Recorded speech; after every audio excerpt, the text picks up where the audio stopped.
Hello student, KP learning tutorial में आपका स्वागत है। जैसा कि हम आपसे पहले डिस्कस किए थे कि हम एक दिन आप लोगों के लिए मॉडल पेपर लेके आएंगे एग्ज़ाम बोर्ड 2023 के लिए। तो आज आपके लिए एग्ज़ाम बोर्ड का मॉडल पेपर लेके आए हैं। इसमें हमने आपको पैटर्न के बारे में बता दिया था, फिर भी एक बार मोटी मोटा इसके देख लेते हैं।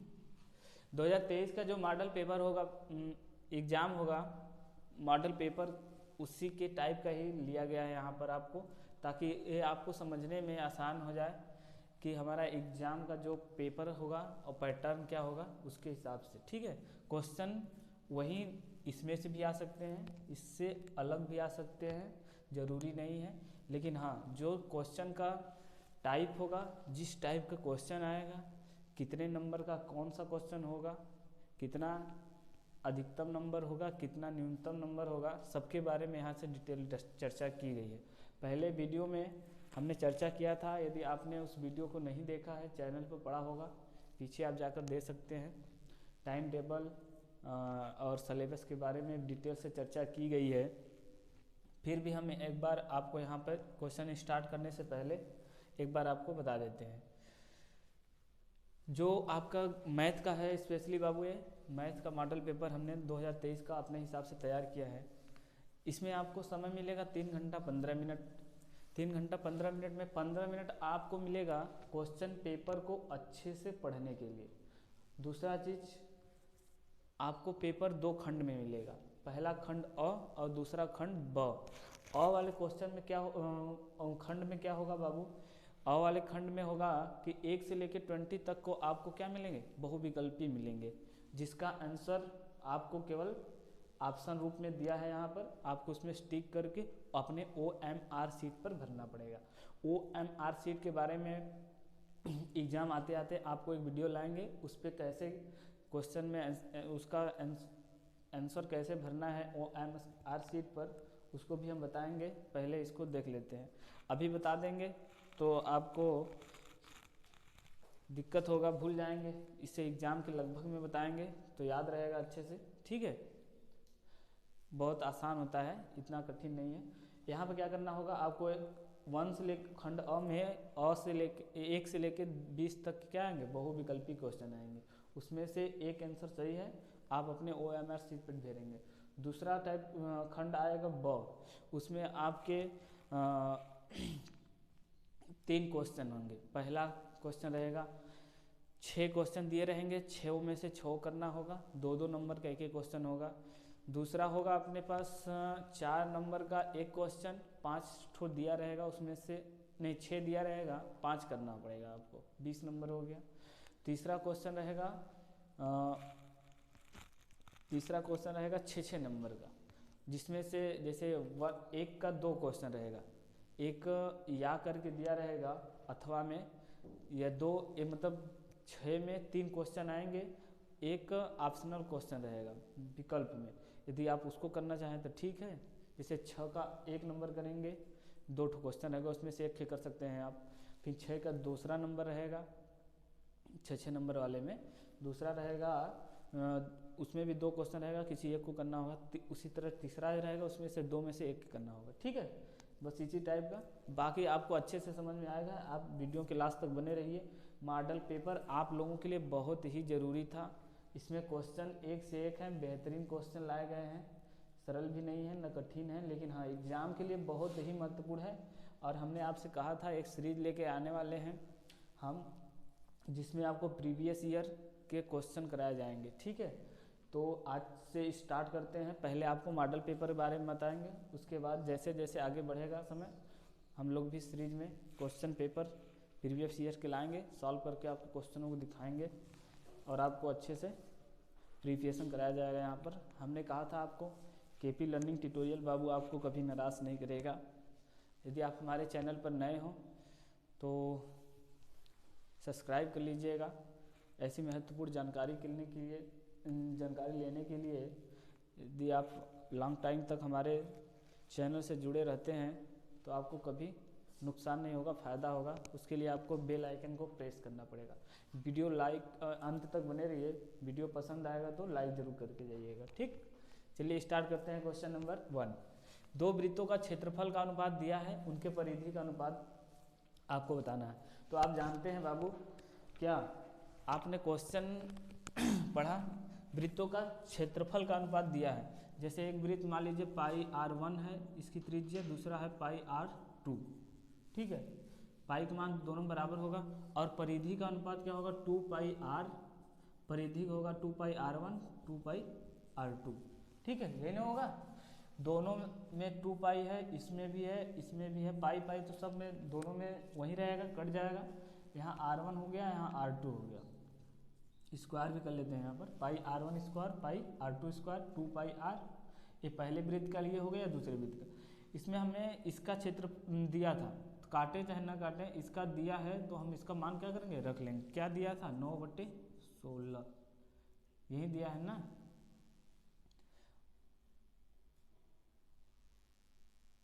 परिधि का अनुपात पूछ रहा है बाबू, तो 2 पाई r1, तो यहाँ से r1 आपका क्या निकल के आएगा, 2 पाई r1 का मान हमें बताना है अनुपात के रूप में, फिर 2 पाई r2। हमें इसका मान क्या किया दिया है, तो यहाँ से हम निकालना चाहेंगे तो क्या निकल जाएगा, एक एक वृत्त का निकालना चाहेंगे। जैसे बाबू लिखा है, आप क्या लिख सकते हैं, 2 पाई r1 बराबर पाई r1 लिख सकते हैं, ऐसे लिख सकते हैं।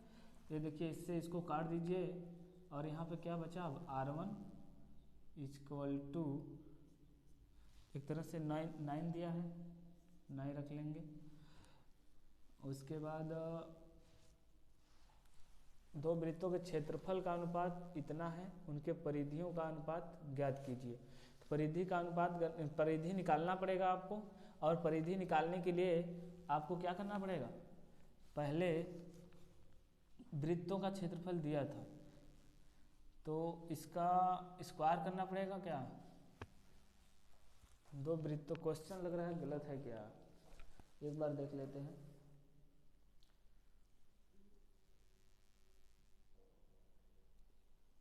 सॉरी, यहाँ पे हमको लग रहा है क्षेत्रफल यहाँ होना चाहिए, परिधि यहाँ होना चाहिए, तभी क्वेश्चन हो पाएगा। क्यों, देखिए तो परिधि का अनुपात दिया है ये, ठीक है। और यहाँ पे क्वेश्चन अपने से बनाया गया है, थोड़ा मेरे प्रिंटिंग हो गया है इधर लिखने उखने में, आप लोग समझ लीजिएगा थोड़ा, ठीक। यहाँ पे क्षेत्रफल लिख देते हैं। परिधि का अनुपात दे दिया है, आपको क्षेत्रफल निकालना है। परिधि का मतलब, चलो फिर से देख लेते हैं लोग। परिधि का मतलब 2 पाई r1 दिया है, 2 पाई r1 और 2 पाई r2। r1 का मान 9 और r2 का मान 16। आपको पाई r1 क्या निकालना है, क्षेत्रफल, क्षेत्रफल का स्क्वायर बताना है। तो आपको यहाँ से क्षेत्रफल कैसे निकालेंगे, जब तक आपको r1 और r2 नहीं पता होगा। तो यहाँ से r1 r2 निकालने के लिए हम क्या करेंगे, दोनों को अनुपात में कर लेंगे, ऐसे बटे में कर लेंगे, अनुपात है तो बटे में कर सकते हैं। 2 पाई से 2 पाई कट गया, r1 r2 यहाँ से आपका निकल के आ गया, कितना आ गया बाबू, 9/6।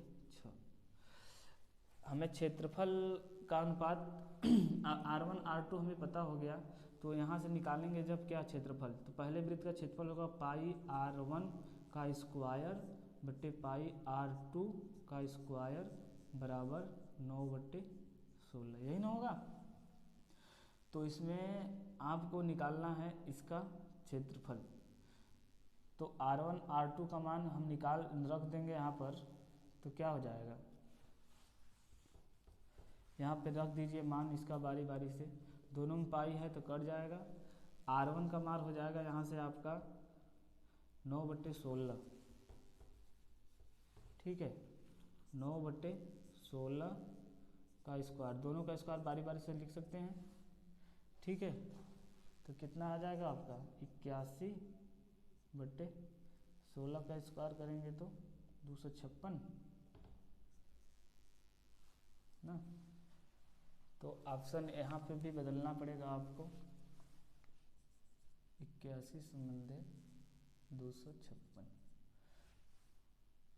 ठीक, तो इसमें से कोई एक आंसर सही होगा आपका। तो हमारा यहाँ से कौन सा क्वेश्चन सही है? ऑप्शन ये वाला। ठीक, क्वेश्चन नंबर 2 की तरफ चलते हैं हम। थोड़ी मोड़ी गलतियाँ हो सकती हैं, लेकिन आप इसको घबराना नहीं है, आप देख लीजिएगा थोड़ा मोड़ा जो भी होगा। लेकिन आपका क्वेश्चन नंबर 1 कंप्लीट। काट, दूसरा क्वेश्चन क्या है आपके पास? Cot theta plus into sine theta into sec theta का मान क्या होगा, इसमें से बताना है। 4 ऑप्शन आपके पास है, तो यहाँ पे हम लिख लेंगे cot theta sine theta into sec theta. Sec theta हो गया, तो यहाँ से इसका मान निकलना है। इसको क्या करना है? हल करना पड़ेगा, क्योंकि हमारा मान इस एक रूप में दिया है। तो यहाँ पे काट थीटा को आप लिख सकते हैं क्या? काट थीटा रहने दीजिए। साइन थीटा को लिख सकते हैं कुछ 1/, काश लिख दीजिए। नहीं नहीं नहीं नहीं नहीं नहीं, सबको बदल दीजिए। इसमें से किसको किसको बदलेंगे तो कटेगा। काट थीटा को रहने दी, काश थीटा को भी लिख दीजिए साइन काश के रूप में। तो काश थीटा अपान साइन थीटा हो जाएगा बाबू यहाँ, इंटू साइन थीटा को साइन थीटा में रहने दीजिए, सेक थीटा को 1/, काश थीटा लिख दीजिए। देखिए इससे एक कट गया, इससे एक कट गया, मिला जुला के क्या आया? 1 आया। तो इसमें एक ऑप्शन में है आपका, ऑप्शन नंबर डी आपका क्या है? 1 है। ये क्या होगा? सही होगा। उसी तरह क्वेश्चन नंबर 3 देख लेंगे। यहाँ देख लेंगे क्वेश्चन नंबर 1 2 3 ऐसे लिखा गया है, उसके बाद क्वेश्चन स्टार्ट है बाबू, देख लेंगे। जैसे कह रहा है क्वेश्चन में 5 सेंटीमीटर भुजा वाले 3 घनों को आपस में जोड़कर एक घनाभ बनाया गया, उसका पृष्ठीय क्षेत्रफल। 5 सेंटीमीटर का 3 घन था, उसको जोड़कर एक घनाभ बनाया गया। जैसे मान लीजिए आपके पास एक ए है, ठीक है, पहले 3 घन हम बना लेते हैं यहाँ पर।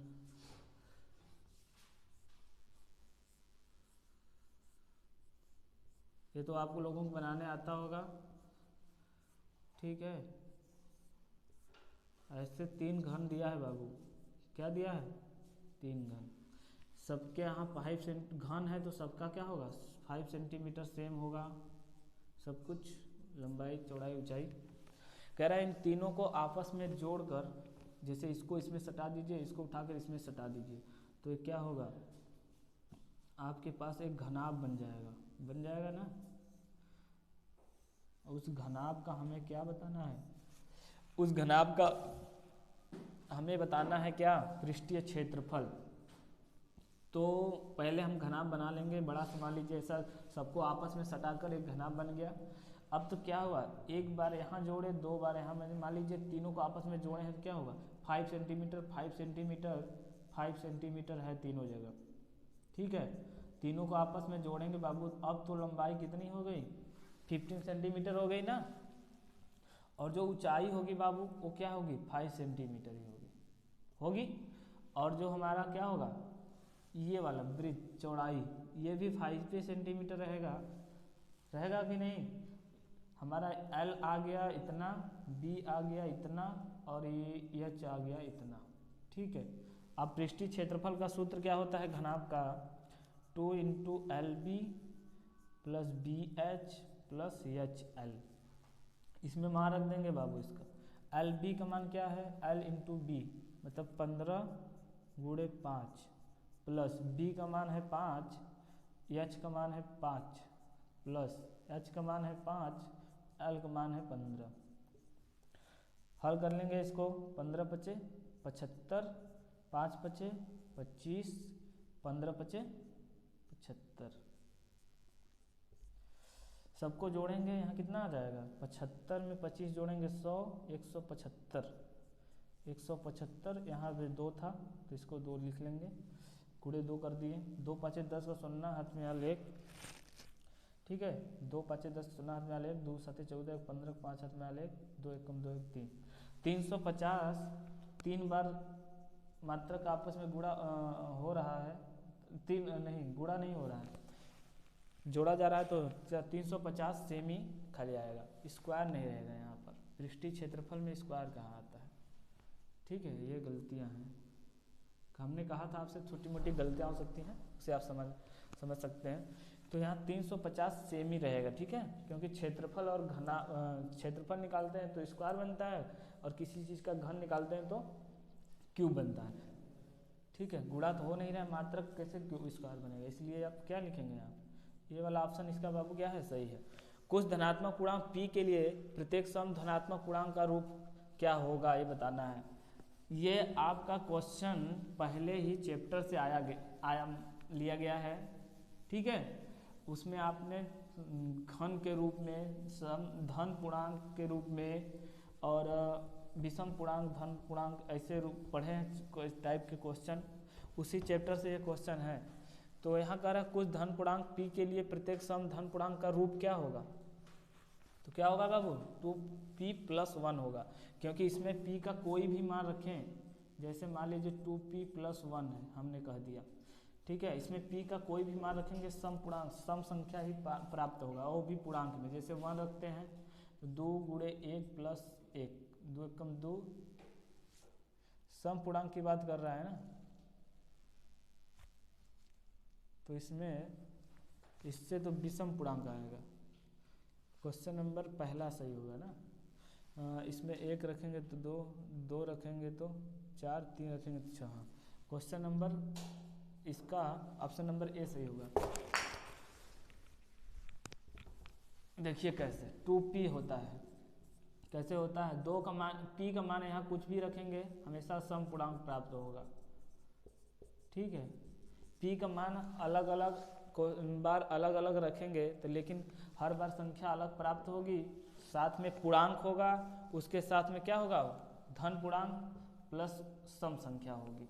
हो रहा है, 2p+1 वाले में रखेंगे बाबू तो आप विषम पूर्णांक प्राप्त होने लगेगा, इसलिए क्वेश्चन नंबर ए सही है। इसका ऑप्शन नंबर, रैखिक समीकरण के युग में दिए गए हैं, इसके हल पूछा जा रहा है, कैसे होंगे, अद्वितीय हल होंगे, 2 हल होंगे, अपरिमित हल होंगे, केवल ए वाला ऑप्शन सही है, कहने का मतलब ए वाला सिर्फ। तो इसमें से केवल ए के जगह ए मत लिखिए, ऑप्शन बदल लीजिए, इनमें से कोई नहीं कर लीजिए, क्योंकि केवल ए वाला क्यों नहीं सही है अभी हम बताएंगे।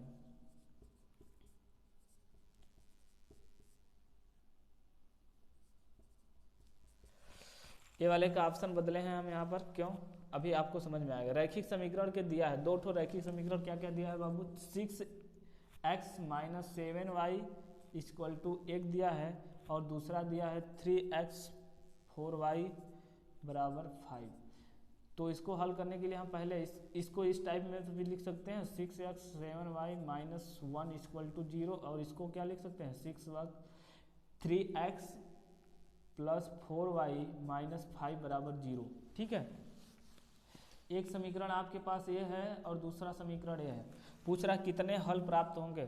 तो यहाँ पे आप तीसरा चैप्टर पढ़े होंगे, उसमें क्या गुणांकों से तुलना की जाती है, जैसे कि इसका गुणांक, इसका a1 a2 c3 होता है, इसका a1 b1 c1 b2 c2, इसका a1 b1 c1, तो इसका a2 b2 c2।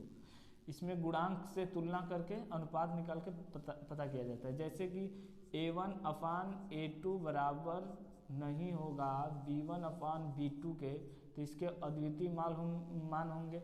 यदि a1/a2 और b1/b2 बराबर हो जाते हैं तो हमें तीसरा निकालने की जरूरत पड़ती है।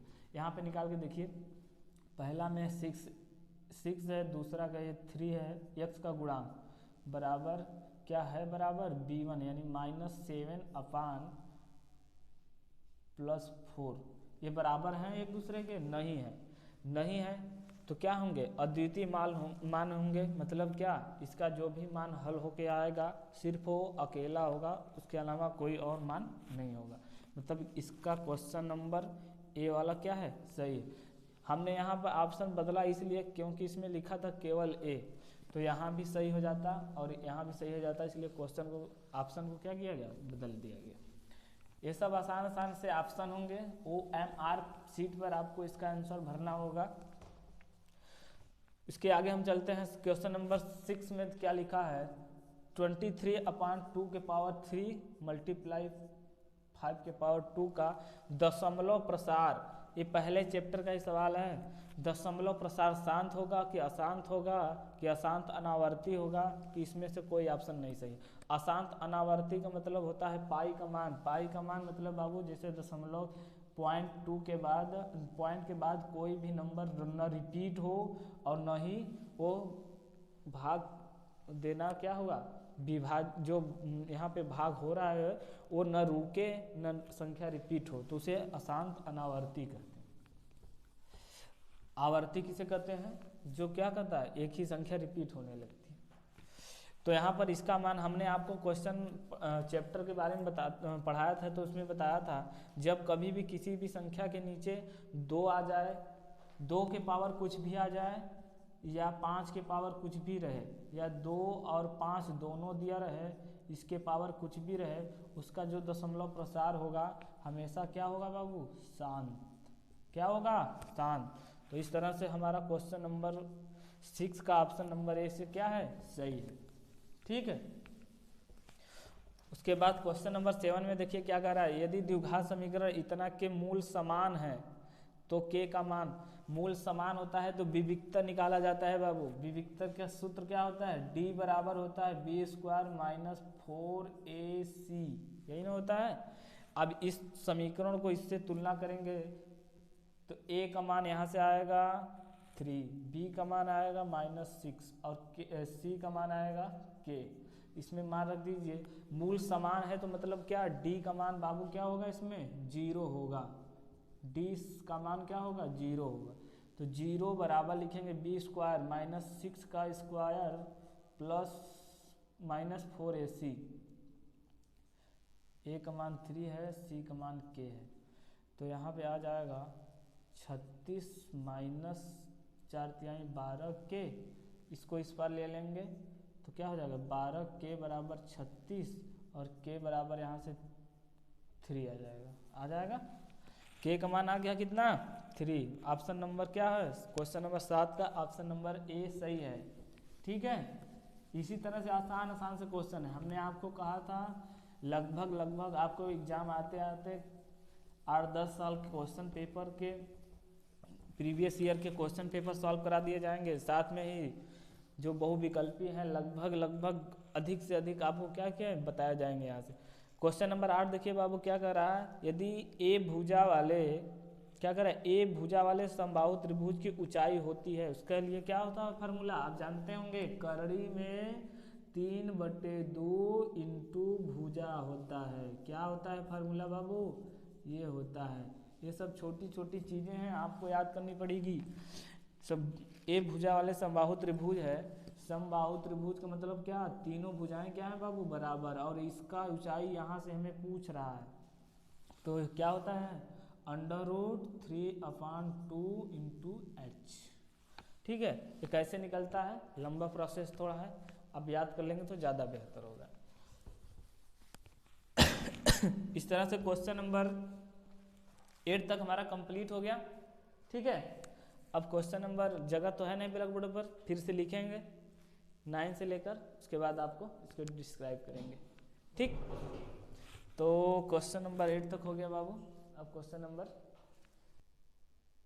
नंबर 9 हमारा देखिए क्या है। यहाँ पर बिंदुओं 5,0 और बिंदु इतना दिया है, इसके बीच की दूरी का आपने निर्देशांक ज्यामिति में दो बिंदुओं के बीच, जैसे एक बिंदु यहाँ है एक बिंदु यहाँ है, इसका क्या दिया है निर्देशांक बाबू? कोऑर्डिनेट क्या दिया है? 5,0 और इसका दिया है -12,0।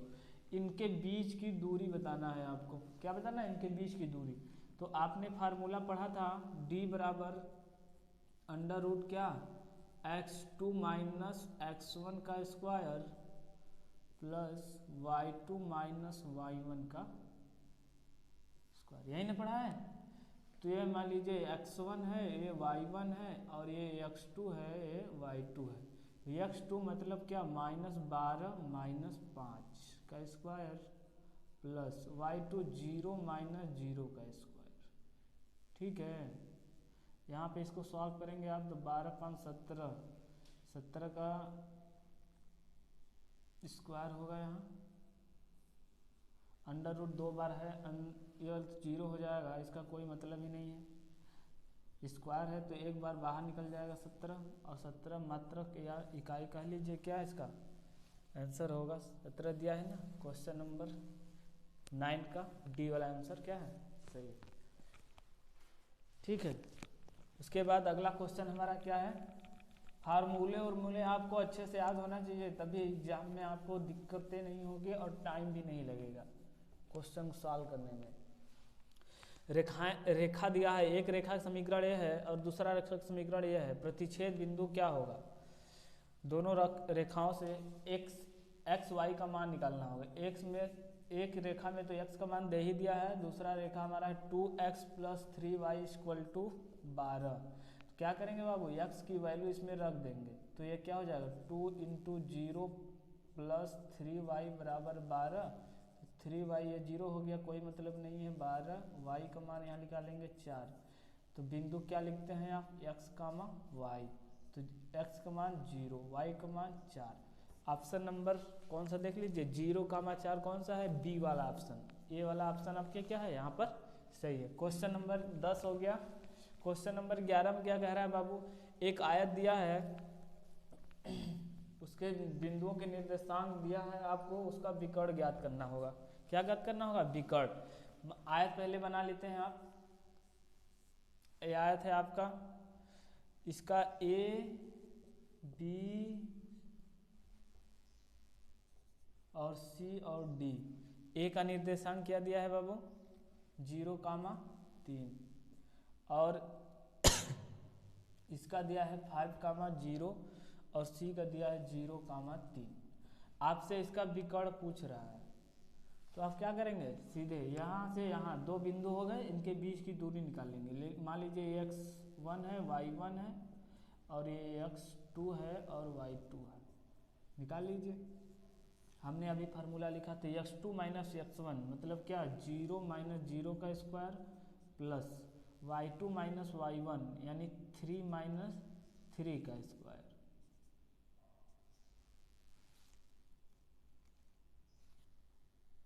थ्री माइनस थ्री होगा। क्वेश्चन एक बार देख लेते हैं। तो क्वेश्चन नंबर हमारा 10 है, क्वेश्चन नंबर 10 नहीं,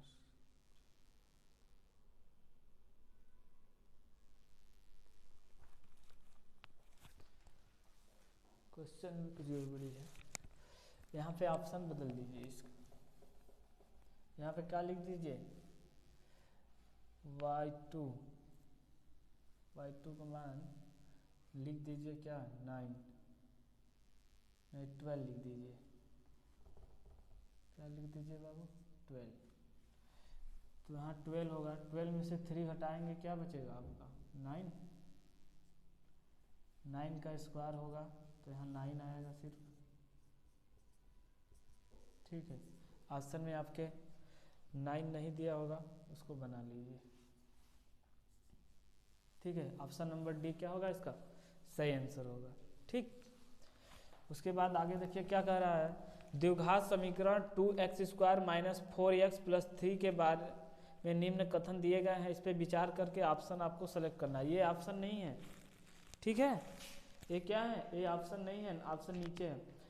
द्विघात समीकरण का दिए गए समीकरण के विविक्तार शून्य है, विविक्तर के बारे में पूछ रहा है, तो हमें सबसे पहले समीकरण से विविक्तर निकालना पड़ेगा। ठीक है, डी का वैल्यू, विविक्तर मतलब डी की वैल्यू डिस्क्रिमिनेट होता है। डी बराबर आपने पढ़ा है b² - 4ac, यही ना होता है। और यहाँ पे समीकरण दिया है 2x² - 4x + 3 = 0। नहीं, इसके मूल बताना है। तो a बराबर 2 है और b बराबर -4 है, c बराबर 3 है।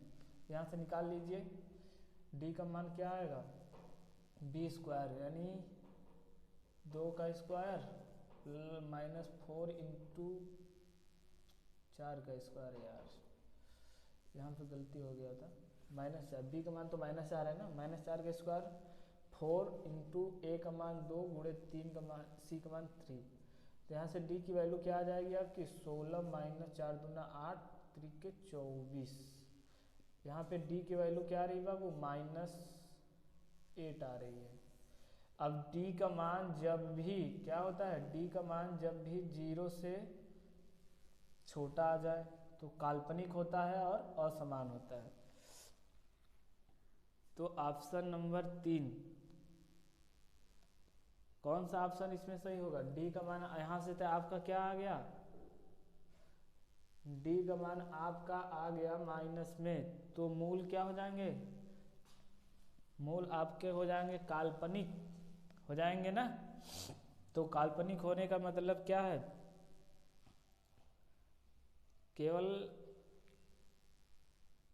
केवल ए बी लिखा गया है यहाँ पर, ये गलती है, केवल ए और 2 दोनों, और यहाँ पे ए बी के जगह पर क्या होना चाहिए आपका 1 2 नंबर है तो ये लिख दीजिए 2 और 3, केवल 3, ठीक है, इनमें से कोई नहीं। तो इसमें से कौन सा ऑप्शन सही होगा बाबू? काल्पनिक आ रहा है तो ऑप्शन नंबर ये वाला कथन सही होगा। ये वाला ऑप्शन में कौन है, केवल सी, तो मतलब क्या ये वाला आंसर आपका सही है। डी का मान जब भी 0 से छोटा आता है तो मान असमान और काल्पनिक होता है, ये आपको पता है ना। डी का मान जब भी क्या होगा, छोटा होगा 0 से, ठीक है, तो क्या होंगे, काल्पनिक होंगे मान और असमान होंगे। और डी का मान बराबर हो जाएगा 0 के तो क्या लिखेंगे, समान या बराबर तथा वास्तविक, ठीक है। और डी का मान बड़ा हो जाएगा 0 से तो असमान और वास्तविक, ठीक।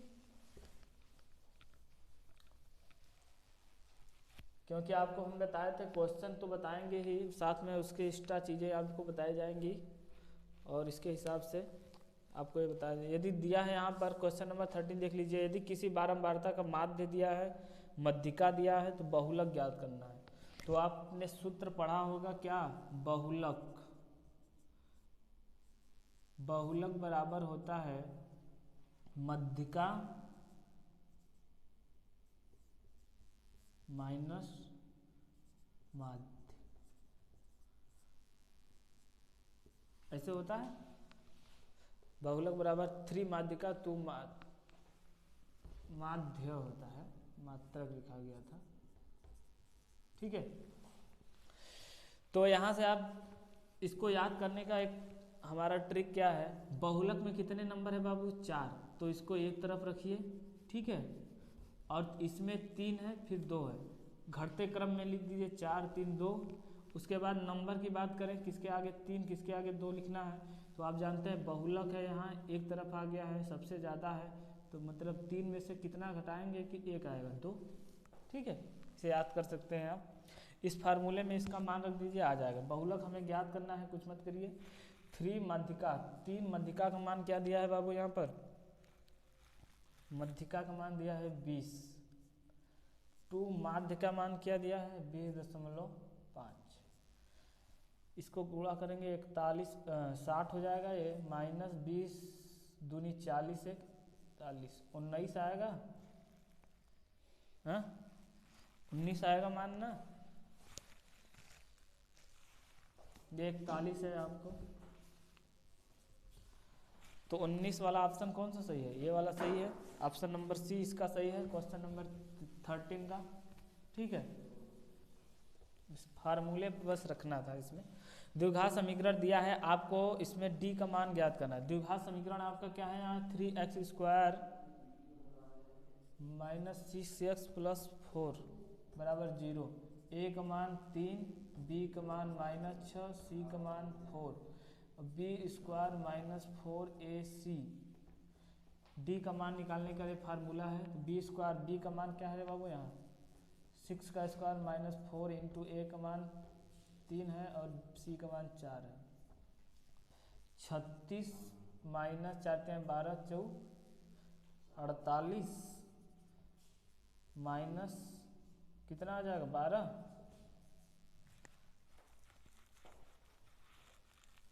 -12। ऑप्शन नंबर सी वाला इसका क्या है बाबू, सही है। ठीक है, बस आपको देखिए जल्दी से जल्दी बहुविकल्पी क्वेश्चन करने होंगे। OMR शीट भरने के लिए लगभग आपको 1 घंटे का टाइम रहेगा, जिसमें आपको 15 मिनट तो भरने वरने में ही लग जाएंगे। 45 मिनट में आपको 20 नंबर कर देना होगा। क्वेश्चन नंबर ये इतना हो गया। क्वेश्चन नंबर 15 देख लीजिए आपका क्या है। यदि त्रिभुज PQR में PQ का मान, PR का मान और ये त्रिभुज दिया है, उसमें किसका किसका मान दिया पहले वो लिख लेते हैं। कोई सा त्रिभुज है, क्योंकि अभी पता नहीं है, कुछ भी बना देते हैं,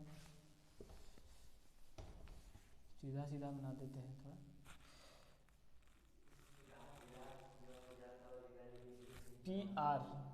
PQR सबसे बड़ी भुजा ये है, इसको लिख लेते हैं QR का मान है 6 सेंटीमीटर और PQ का मान है 6 करोड़ी में 3।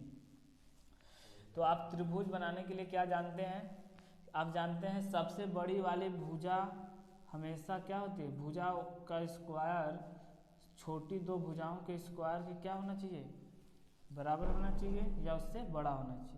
तो देख लीजिए यहाँ पर 12 का स्क्वायर करेंगे और 6 का स्क्वायर कर दीजिए इधर, और प्लस 6 करोड़ी में 3 का स्क्वायर। पाइथागोरस प्रमेय आपने पढ़ा है, इसमें आपको फॉलो करना है। 144 हो जाएगा इधर बाबू, इधर होगा 36 प्लस 36 यहाँ 108 और जोड़ेंगे तो 144 आ जाएगा। मतलब क्या, यहाँ पे जो ये समकोण त्रिभुज बन रहा हो तभी ना ऐसा होता है, बड़ी भुजा के स्क्वायर करते हैं, छोटी दो भुजाओं के स्क्वायर के योगफल के बराबर होता है। मतलब क्या है, Q पर जो हमारा होगा 90 डिग्री का एंगल बनेगा। ठीक है, इस तरह से क्वेश्चन नंबर 15 तक हमारा कंप्लीट हो गया है। अब क्वेश्चन नंबर 15 से हम क्या देखेंगे बाबू, आगे देखेंगे। ठीक है, तो इसके लिए हमें ब्लैक बोर्ड पे जगह नहीं है तो मिटाना पड़ेगा और क्वेश्चन फिर से लिखना पड़ेगा। ठीक है, क्वेश्चन लिखेंगे फिर से। क्वेश्चन नंबर पहले मिटा देते हैं इसको। ठीक,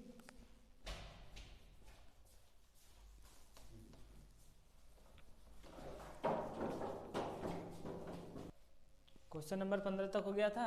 क्वेश्चन नंबर 16 देख लीजिए क्या कह रहा है क्वेश्चन। x² प्लस 4x को पूर्ण वर्ग बनाने के लिए क्या जोड़ना पड़ेगा बाबू। इसमें आपने पढ़ा होगा पूर्ण वर्ग बनाने के लिए द्विघात समीकरण में 3 टाइप की विधियां पढ़ी होंगी आपने।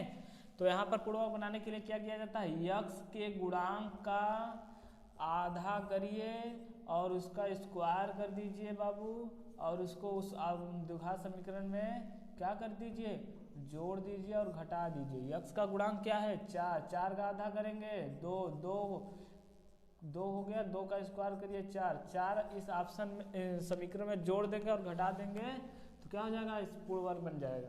तो ऑप्शन नंबर क्या है इसका, डी वाला सही है पहला पे। ठीक है, 16 नंबर का डी नंबर क्वेश्चन ऑप्शन सही है।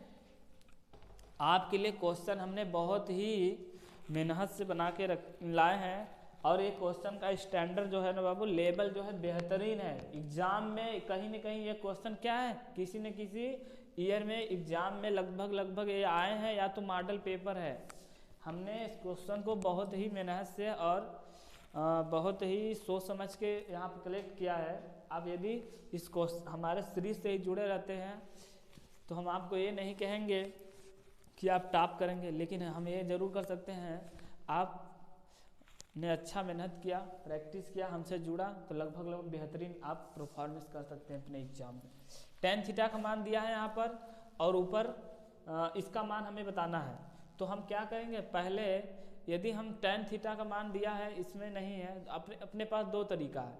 tan थीटा बराबर होता है आधा, क्या होता है, लाल बटे कक्का होता है, ये होता है साइन, ये होता है tan और ये होता है cos। तो tan का मतलब आधार बटे कर्ण, आधार बटे लंब होता है ना भाई।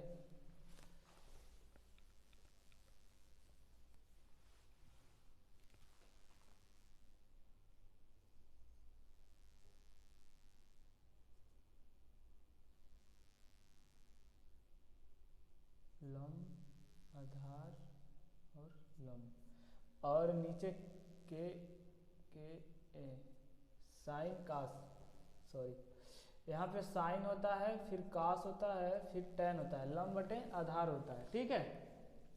और लंब बटे आधार मतलब ए बटे बी, लंब हो गया ये और यह हो गया आधार। कर्ण ज्ञात करना है तो कर्ण ज्ञात करेंगे तो ए स्क्वायर प्लस बी स्क्वायर हो गया।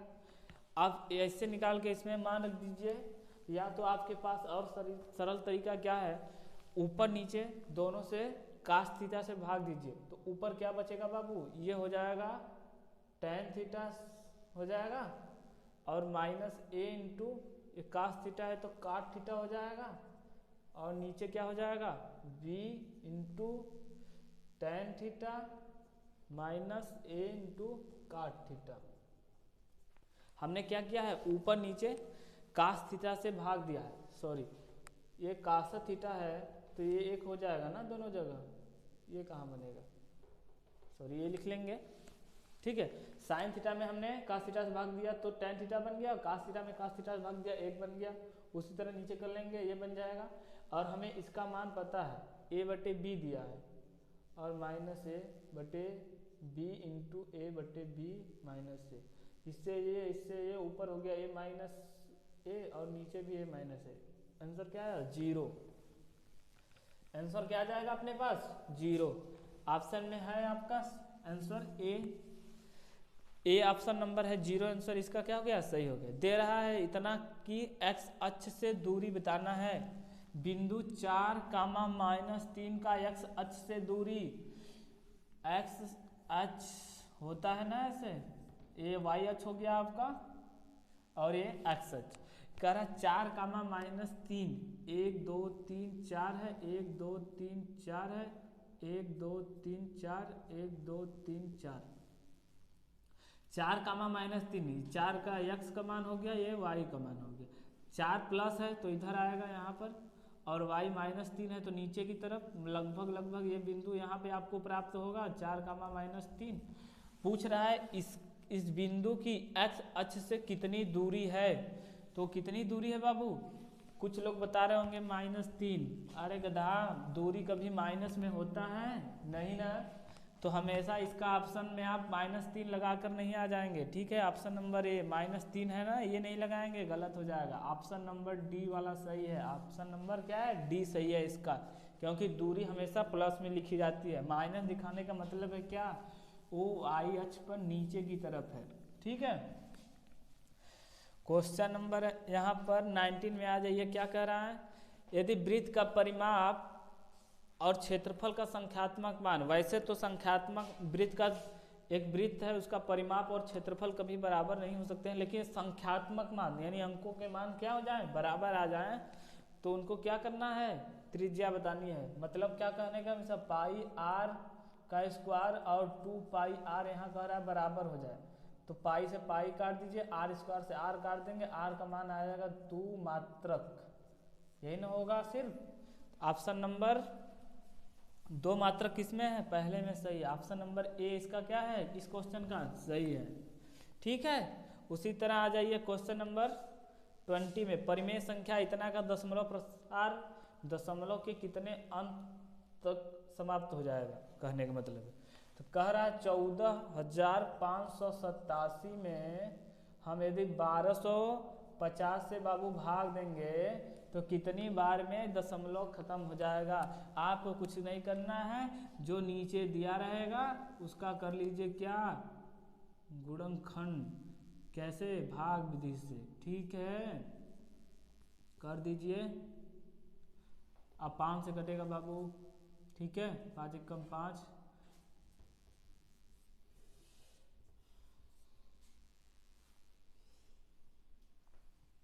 5 एकम 5, यहाँ बचा 1, 5 दूनी 10 होगा, ठीक है गलती हो गया था, 5 दूनी 10, 5 बचे 25, 5 से काटिए, इसका गुणनखंड क्या आ गया बाबू 2 गुणे 5 गुणे 5 गुणे 5 गुणे 5, एक 5 इसमें कितनी बार आया है, 1 बार 2 बार 3 बार 4 बार, मतलब ये 4 अंक के बाद क्या हो जाएगा समाप्त। ऑप्शन नंबर डी सी इसका क्या है आंसर सही है। नीचे वाले का गुणनखंड करिए, क्योंकि आपको हमने बताया था जितना यदि किसी भी दशमलव के नीचे यदि 2 या 5 आ जाता है तो उसका दशमलव प्रसार क्या आता है, शांत आता है। 2 और 5 दोनों आएगा तो भी, 2 केवल आएगा तो भी, और 5 केवल आएगा तो भी। तो यहाँ पर 2 और 5 दोनों आया था, लेकिन ये पूछ रहा कितने अंक में समाप्त होगा, तो उसका गुणनखंड कर दीजिए।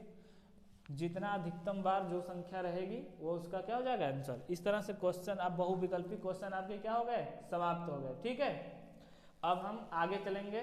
ठीक, आगे वाले क्वेश्चन में क्या करना है, आपको 2 नंबर वाले क्वेश्चन मिलेंगे। अब खंड अ हमारा समाप्त हुआ, अब हम खंड ब की तरह चलेंगे। अब खंड अ में बहुविकल्पी क्वेश्चन थे, और खंड ब में हमें क्या, वर्णनात्मक क्वेश्चन मिलेंगे। वर्णनात्मक बाबू उसमें आपको राइट करके, थोड़ा वर्णन करके उसका आंसर बताना होगा, मतलब का लगा कर क्वेश्चन को। ठीक, इसमें आपको केवल टोटल 6 क्वेश्चन मिलेंगे दूसरे क्वेश्चन में, और 6 में से 6 आपको करना पड़ेगा, तभी 12 नंबर होगा। हर क्वेश्चन 2-2 नंबर का है। ठीक है, और दूसरी बात, हम आपको पूरा यहाँ क्वेश्चन लगाकर नहीं दिखाएंगे, क्योंकि उतना टाइम है नहीं। मैं चाहता हूँ मैं आपको हिंट दे दूंगा, प्लस आपको क्वेश्चन का आंसर भी बता दूंगा, आप लगा लीजिएगा। उसके बाद नहीं आएगा तो आप व्हाट्सएप के थ्रू नंबर है आपके पास, होगा ही। उसके साथ साथ मैं टेलीग्राम चैनल बताया था आपको कैसे वीडियो के लिंक में जाकर डाउनलोड करना था, उसके बाद आप वहाँ से हमसे संपर्क बना सकते हैं अपना। चलिए क्वेश्चन नंबर 1 देखते हैं, दूसरे का 1 कह रहा है 5x + 1 अपॉन x = 6 है। x जो है कभी भी 0 के बराबर नहीं है। इसमें से इसको हल करना है। हल करने का मतलब क्या है बाबू, इसमें x की वैल्यू ही तो निकालनी होगी, और क्वेश्चन में है क्या। तो मान लीजिए यहाँ पे लिखा है 5x + 1 अपॉन x = 6, तो इसके हम एलसीएम लेंगे तो क्या हो जाएगा, x और 5 × x, और यहाँ कुछ नहीं तो 1 है, भाग देंगे x बार जाएगा, प्लस यहाँ 1 आएगा, यहाँ 6, 3 गुणा कर लीजिए। यहाँ पर क्वेश्चन में बाबू जो जो करेंगे हम उसको लिखते भी जाएंगे। जैसे यहाँ पे हमने ऐसे किया, ठीक है। यहाँ आप चाहें तो लिख सकते हैं L लॉसा लेने पर, ठीक है, चाहे तो लिख भी सकते हैं। जितना आप क्वेश्चन को डिटेल में लगाएंगे, डीपली उसमें जो भी आप कर रहे हैं स्टेप बाय स्टेप लिखते हैं, तो आपके 2 नंबर के 2 नंबर मिलेंगे। नहीं तो वही आंसर लाने से सिर्फ नहीं मतलब होता है, ये इंट्रेंस एग्जाम नहीं है, सिलेबस है। आपको आप वर्णन करके, वर्णनात्मक इसीलिए तो इसका नाम है, आपको स्टेप बाय स्टेप करना है, प्लस साथ में जो आप कर रहे हैं उसको लिखेंगे भी। जैसे यहाँ पे लॉसा लिया, इसको नहीं भी लिखते हैं, लेकिन यहाँ पे लिखना पड़ेगा 3 गुणा करने पर।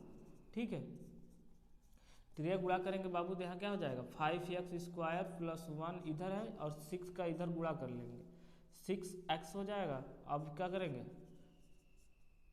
उधर से इधर लाएंगे इसको, -6 से हो जाएगा, इतना तो आप समझ ही रहे होंगे, -6x + 1 = 0। अब 5 है, अब इसका गुणनखंड करेंगे। कैसे किया जाता है, हमने यहाँ बताया था x² का गुणांक, और यहाँ पे जो अचर पद आया है उसका आपस में गुणा कर लीजिए, 5 हो गया। अब 5 का ऐसा गुणनखंड करिए कि जोड़ने क्या हो रहा है, जोड़ने, यहाँ प्लस है तो जोड़ने पर 6 आना चाहिए, तो 5 × 1 और 5 + 1 मतलब 5 आ गया, जोड़ेंगे तो 6 आ जाएगा, आ जाएगा। यह इसका गुणनखंड होगा। ठीक है, इसके बाद आप इसको कर लेंगे। रही बात इसके आंसर की, तो इसका आंसर आपका आएगा x = 1 और x = 1/5, क्योंकि ये द्विघात है, यहाँ पे 2 द्विघात समीकरण बन रहा है, तो x के 2 वैल्यू आएंगे, और वे वैल्यू कौन कौन होंगे, ये। ठीक है, उसके बाद हम क्वेश्चन नंबर 2 की तरफ चलते हैं, दूसरे का 2। 6 क्वेश्चन टोटल रहेंगे बाबू, उसमें से 6 में से आपको कितना करना पड़ेगा, 6 को 6 करना पड़ेगा, तभी 12 नंबर आपके 2-2 नंबर वाले में से कंप्लीट होंगे। दूसरा क्वेश्चन कर रहा है, किसी बेलन का वक्र पृष्ठ दिया है मतलब क्या दिया है, 2πr/h। ठीक है, कितना दिया है यहाँ लिख देंगे, ये सब लिख देंगे, क्या क्या क्वेश्चन में दिया है वो लिख देंगे। दिया है, क्या दिया है, 110 सेमी का स्क्वायर, वर्ग सेमी, और ऊंचाई दिया है 5 सेंटीमीटर। बेलन की त्रिज्या पूछा है, आर का मान पूछा है, तो क्या करेंगे, बस आर की वैल्यू निकालनी है हमको, तो इस वाले में रख देंगे, यही करेंगे ना, एच की वैल्यू यहाँ रख देते हैं तो सब यहाँ पर बन जाएगा, आर निकल जाएगा। तो एच की वैल्यू यहाँ रख दीजिए, 2 पाई का मान 22/7 बराबर, अरे बराबर नहीं, मल्टीप्लाई आर का मान हमें पता करना है, एच का मान 5 है और इधर 110, ठीक है। इसको काट दीजिए जो कटने लायक है, जो नहीं कटने लायक है उसको रहने देंगे, ठीक है। आप इसको हल करेंगे तो आर की वैल्यू यहाँ से आ जाएगी आपकी 3.7। आंसर हम बताएंगे बाबू, बाकी काम आप होमवर्क रहेगा, क्योंकि यहाँ इतना टाइम नहीं है, क्योंकि और भी क्वेश्चन है। यदि नहीं आता है तो आप हमसे संपर्क बना सकते हैं। इतना काम हमने कर दिया, पहले लिख देंगे दिया है क्वेश्चन में, ठीक है, क्या क्या दिया है उसको नोट कर लीजिए। उसके बाद हमें दिया था वक्र पृष्ठ, क्या यहाँ पे लिख देंगे बेलन का, हाँ बेलन का वक्र पृष्ठ इक्वल टू हो जाएगा क्या, 110 सेमी स्क्वायर, यही ना दिया है। तो वक्र पृष्ठ का सूत्र होता है 2πr/h, इसमें रख देंगे, ठीक है। उसको हल कर लेंगे, आर की वैल्यू निकालेंगे 3.5 सेमी। क्वेश्चन नंबर 2 हमारा कंप्लीट हो, एक क्वेश्चन नंबर 2 था, 2 का 2, ठीक है। अभी से भी आप अब तक भी नहीं पढ़ रहे थे तो आप हमसे जुड़िए और पढ़िए। ये क्वेश्चन किसी न किसी एग्जाम में आए हैं और श्योर है ये भले क्वेश्चन यही ना आए आपके एग्जाम में, लेकिन इस लेवल का क्वेश्चन जरूर आपके एग्जाम में आ सकता है। दूसरे के तीसरे के क्वेश्चन की बात करें, धातु के 3 घन बनाए गए हैं और दिए गए हैं। जैसे एक घन है हमारा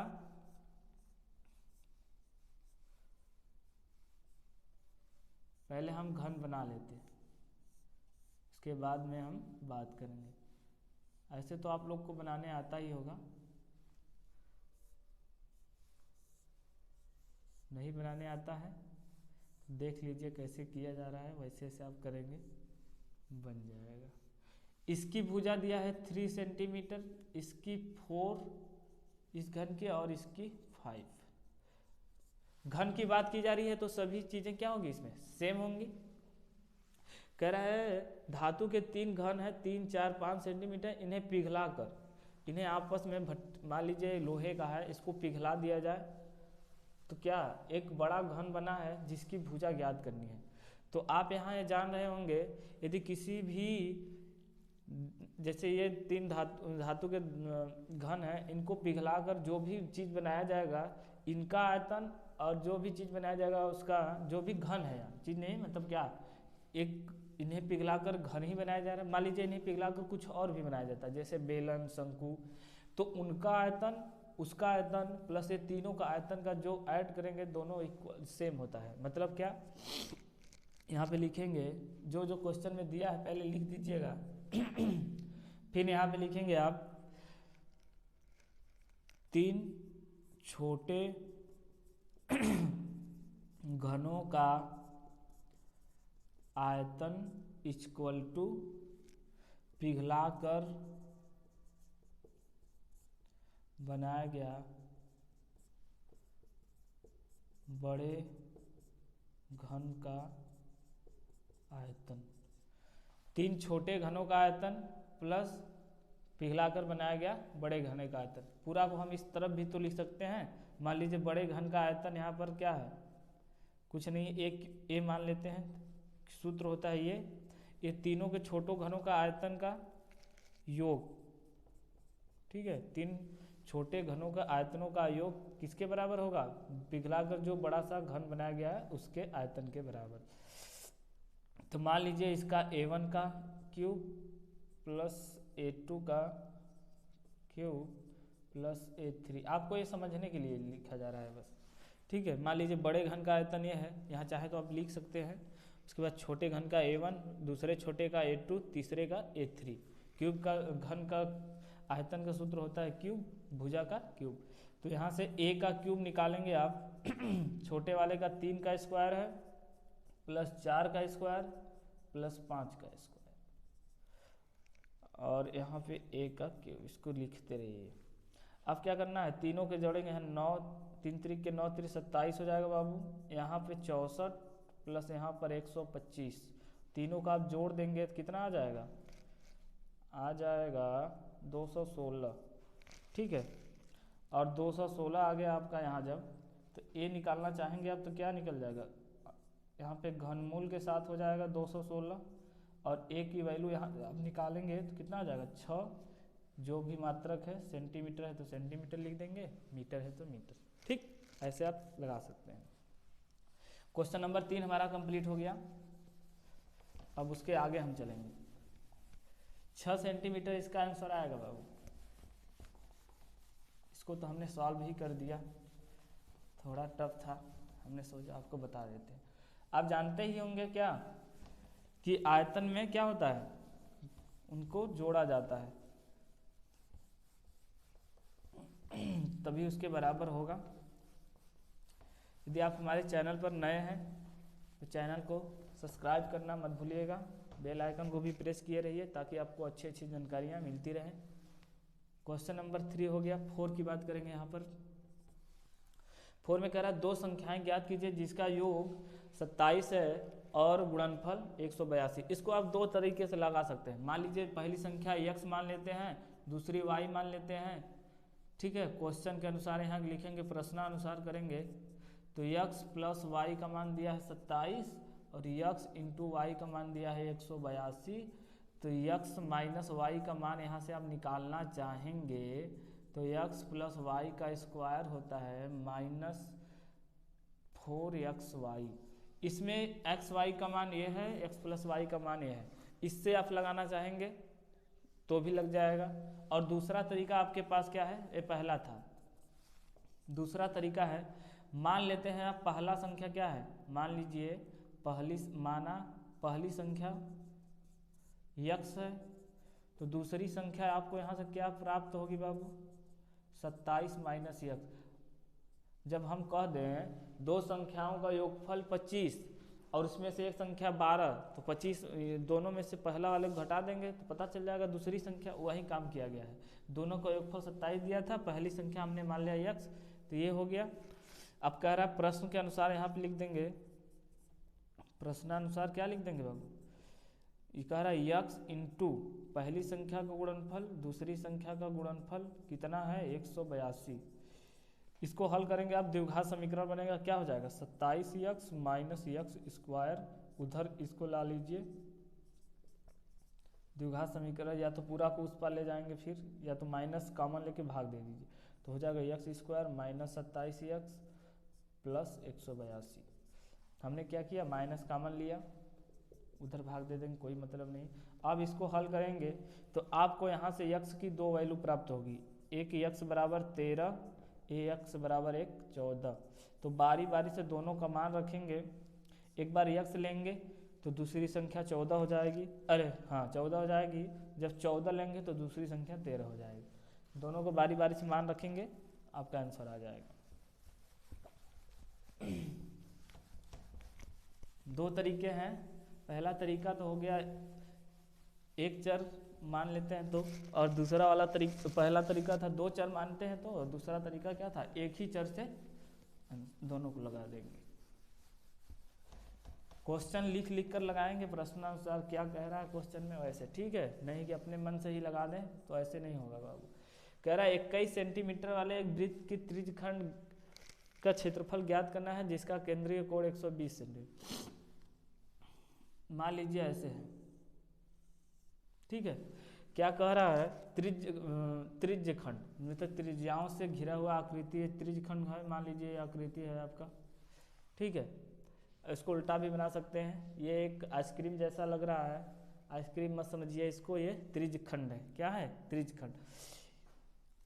इसकी जो वृत्त 21 सेमी वाले वृत्त के त्रिज्यखंड का क्षेत्रफल 21 सेमी क्या दिया है इसका, 21 सेमी कुछ तो होना चाहिए,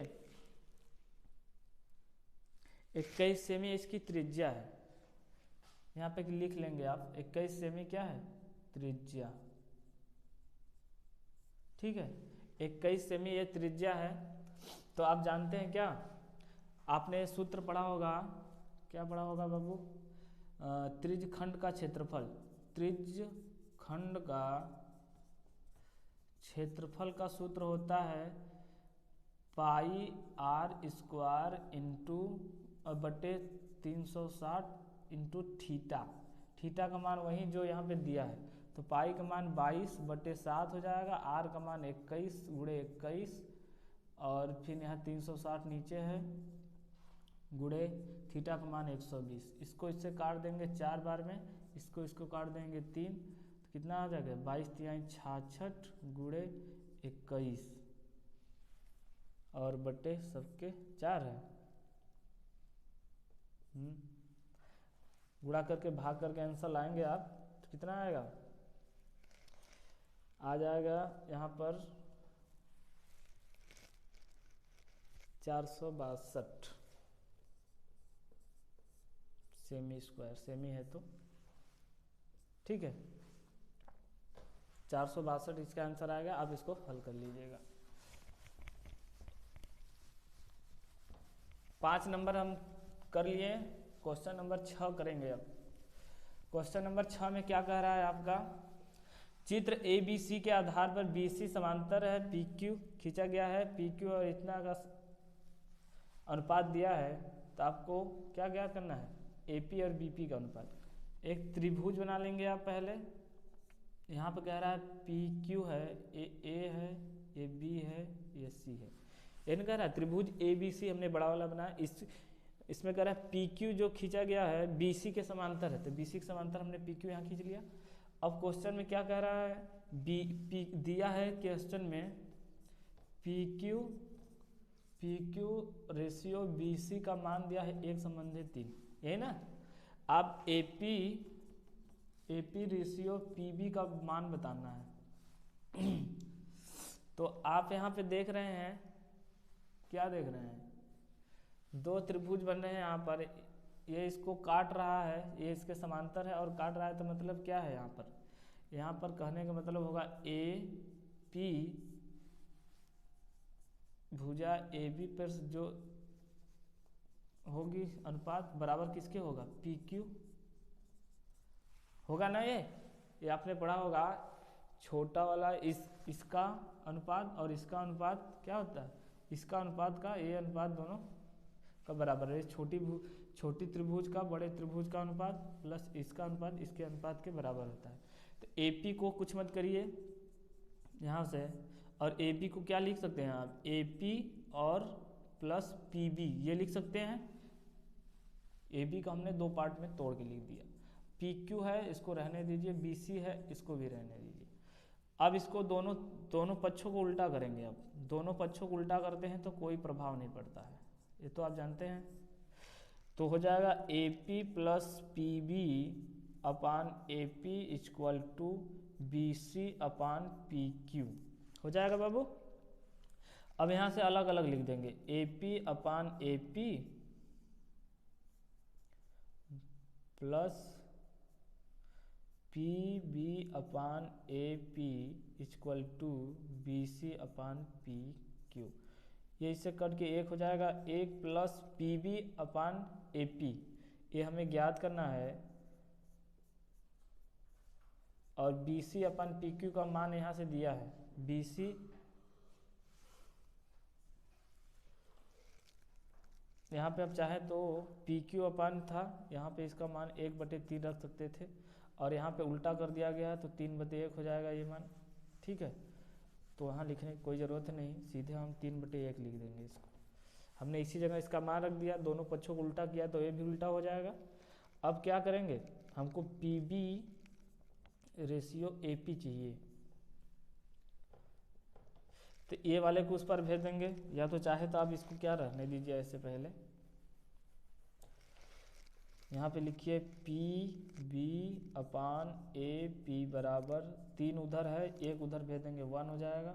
तो यहाँ PB अपान AP अब जब निकालेंगे तो 2 हो जाएगा ना, इसके नीचे कुछ नहीं तो 1 है। अब इसको हमें लिखना है AP अनुपात है, ये क्वेश्चन में ध्यान देंगे बाबू, PB पहले नहीं है AP पहले है, तो फिर से उसको उल्टा करेंगे हम, तभी ना, पुनः उल्टा करने पर यहाँ पे लिख देंगे आप क्या, पुनः उल्टा करने पर। उल्टा करेंगे तो आप क्या हो जाएगा, AP अपान PB बराबर, ये 2/1 था तो 1/2 हो जाएगा। इसे आप रेशियो में लिखना चाहें तो क्या लिख देंगे, 1/2, यही आंसर होगा। ठीक है, क्या होगा, यही आंसर। हमने पुनः इसको उल्टा किया क्योंकि हमें क्वेश्चन में PB अपान AP नहीं पूछा है, AP अपान, ये क्वेश्चन में ध्यान देंगे, नहीं तो यहाँ से गलती हो जाएगा। इस तरह से हमारे क्वेश्चन नंबर 2 का जितने 6 क्वेश्चन आएंगे टोटल हमने कंप्लीट कर लिया। अब 4 नंबर वाले क्वेश्चन की तरफ चलेंगे। ठीक है, खंड ब में अब हमें क्या करना हो, तीसरे क्वेश्चन की तरफ चलेंगे बाबू। इसमें से किन्हीं 5 प्रश्नों के उत्तर बताना है आपको। कितने प्रश्नों का, किन्हीं 5 प्रश्नों का उत्तर दीजिए। ठीक है, ये हर क्वेश्चन कितने नंबर का है, 4 नंबर का है। 5 क्वेश्चन 4 नंबर का। ठीक, तो पहला इसमें क्वेश्चन आपका तीसरा हमारा 4 नंबर क्वेश्चन आएंगे, 6 दिए रहेंगे, 5 करना होगा। इसमें हम 6 आपको बताएंगे कैसे करना है, अब जाने हैं, हिंट देंगे आपको एक। बाकी काम आपके लिए होमवर्क प्लस ऐसे क्वेश्चनों को आप अपने बुक से क्या करेंगे, देखकर उसको भी प्रैक्टिस कर लेंगे। और अभी एक सीरीज चलने वाली है, इसके साथ ही तो मॉडल पेपर है। अब एक लंबी सीरीज लाएंगे, 2-2 नंबर वाले क्वेश्चन, 4-4 नंबर वाले, 6-6 नंबर वाले और 1-1 नंबर वाले क्वेश्चनों का एक वीडियो रहेगा पूरा, उसमें 40-50 मिनट का। आप उसको रिवाइज कर लेंगे। वो क्वेश्चन आपके बुक से रहेंगे प्लस प्रीवियस ईयर एग्जाम के ही क्वेश्चन रहेंगे। वो सब इम्पॉर्टेंट है, बहुत इम्पॉर्टेंट। इसलिए आपसे हम बार बार कह रहे हैं, आप हमारे चैनल पर नए हैं तो सब्सक्राइब कर लीजिए, वीडियो के लास्ट तक बने रहिए साथ में ही, और बेल आइकन को जरूर प्रेस करके रखिए ताकि हमारा आपका संपर्क बना रहे। कह रहा 2 खंभों की ऊंचाई 6 मीटर और 11 मीटर है तथा इस समतल भूमि पर खड़े हैं, इनके पाद बिंदु से दूरी 12 मीटर है, तो ऊपरी सिरों के बीच की दूरी। मान लीजिए एक खंभा ये है, दूसरा खंभा ये है, ये 11 मीटर का है बाबू और ये 6 मीटर का है। कह रहा है इनके पाद मतलब क्या, जमीन से जहाँ खड़े हैं उनके पाद मतलब पैर होता है, पैरों के बीच की दूरी कितना, 12 मीटर दिया है। ठीक है, इसके बाद पूछ क्या रहा है, यहाँ से यहाँ की दूरी पूछ रहा है आपके, इनके 2 ऊपरी सिरों के बीच की दूरी।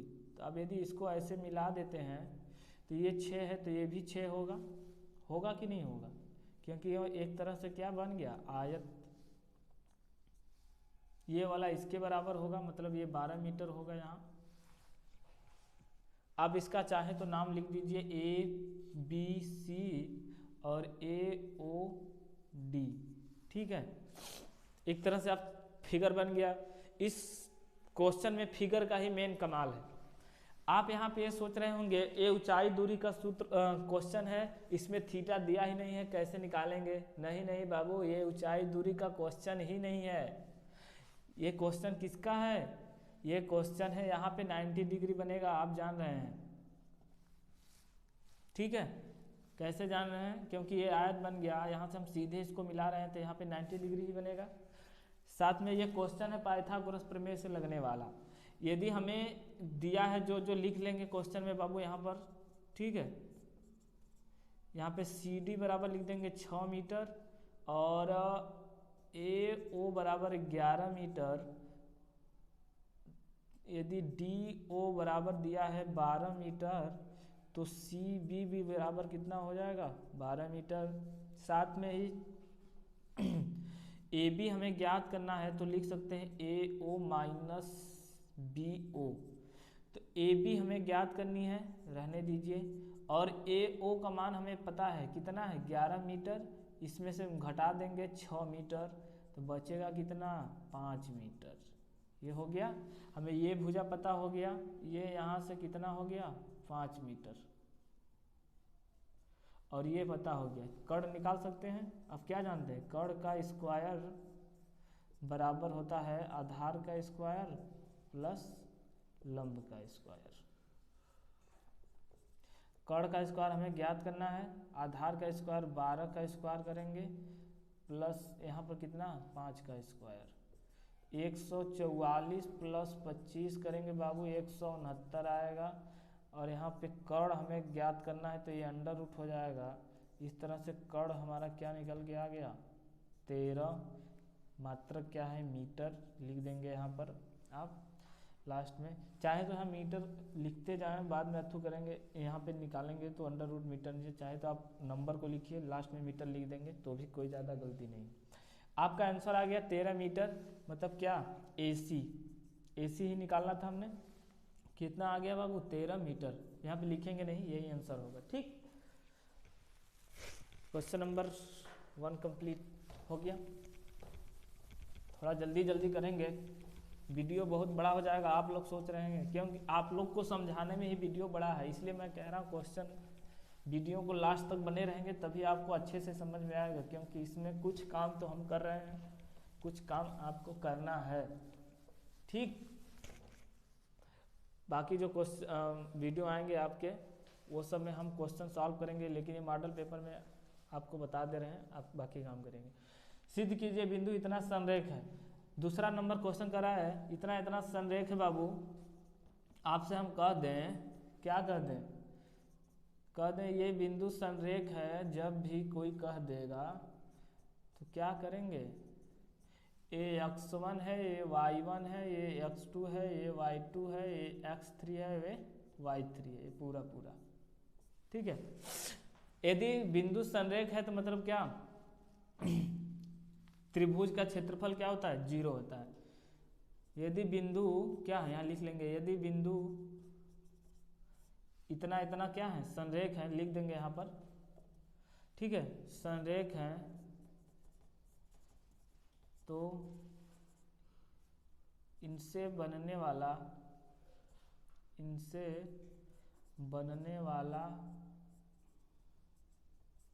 त्रिभुज का क्षेत्रफल क्या होगा 0 होगा। और क्षेत्रफल का सूत्र क्या होता है, इसमें 3 बिंदु दिया निर्देशांक कोऑर्डिनेट का, तो 1/2 होता है अंडर यहाँ x1, यहाँ y2 minus y3 plus x2 लिखेंगे यहाँ पर y3 माइनस y1 इंटू यहाँ पर प्लस x3 यहाँ पर y1 माइनस y2। ठीक है, यहाँ पे कंप्लीट हो जाएगा आपका x1 y2 minus y3, x2 y3 minus y1, x3 y1 minus y2।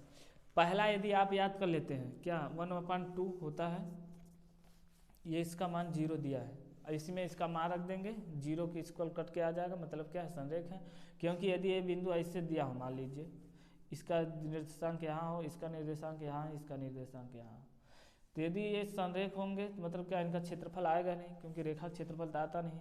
यदि बिंदु ऐसे ऐसे रहता तो इसका कुछ न कुछ तो क्षेत्रफल आता, इसलिए हम इस पर लागू किए हैं। साथ ही इसे याद करने का फार्मूले का तरीका है 1/2 याद कर लीजिए।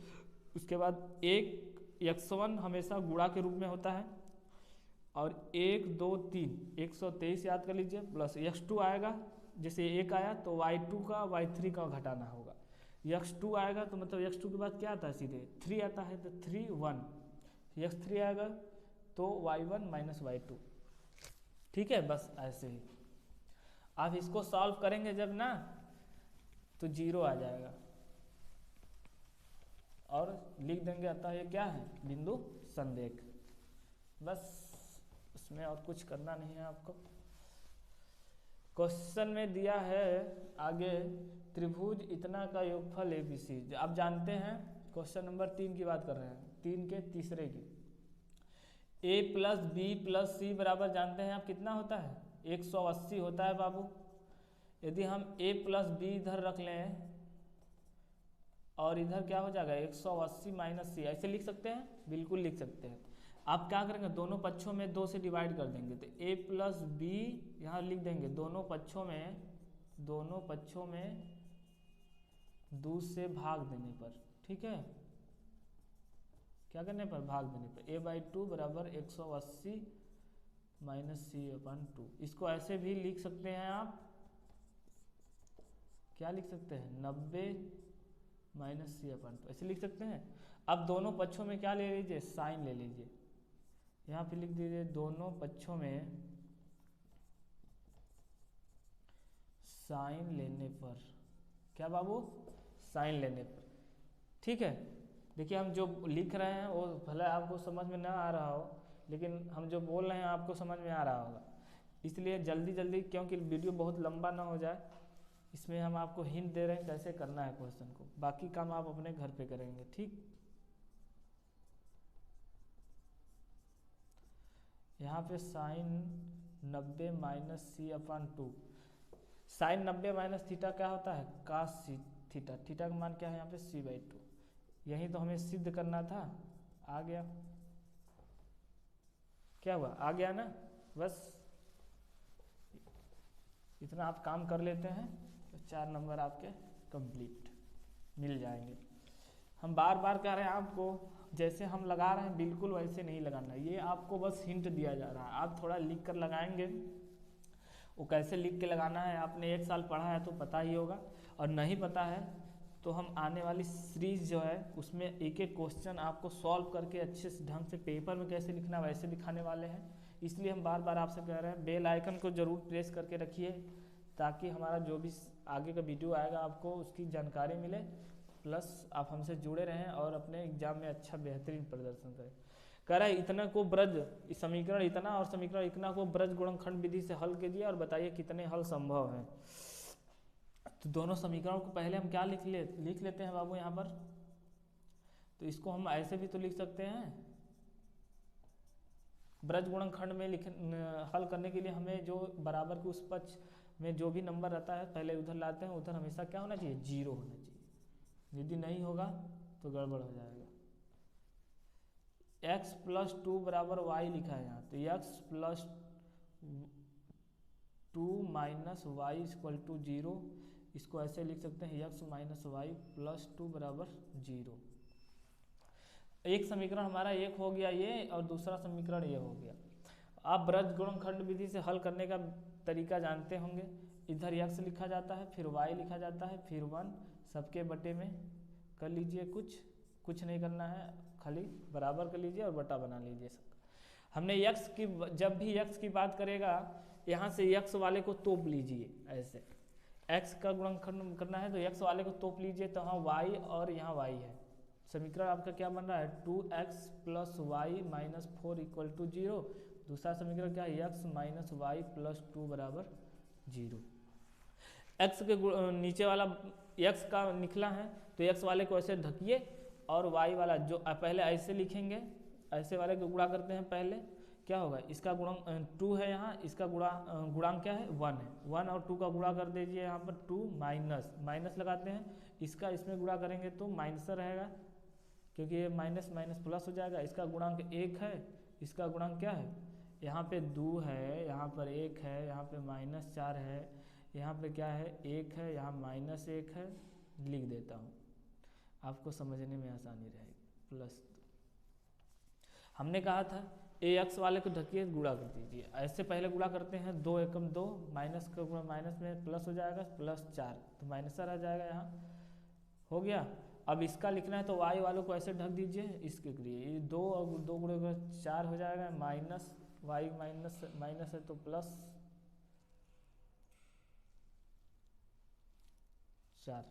यही होगा। 2 का इसमें करेंगे 4 हो जाएगा, y वाले के नीचे लिखना है तो y को ढक दीजिए, 1 का गुणा -4 में करेंगे तो माइनस हो जाएगा, और माइनस पहले से है 4 हो जाएगा। और इधर क्या है, 1 वाले के तो नियत जो अचर पद है उसको ढक लीजिए, इसको इसमें गुणा करिए, 2 गुणे -1 माइनस 1 गुणे 1 करेंगे माइनस। अब इसी को सॉल्व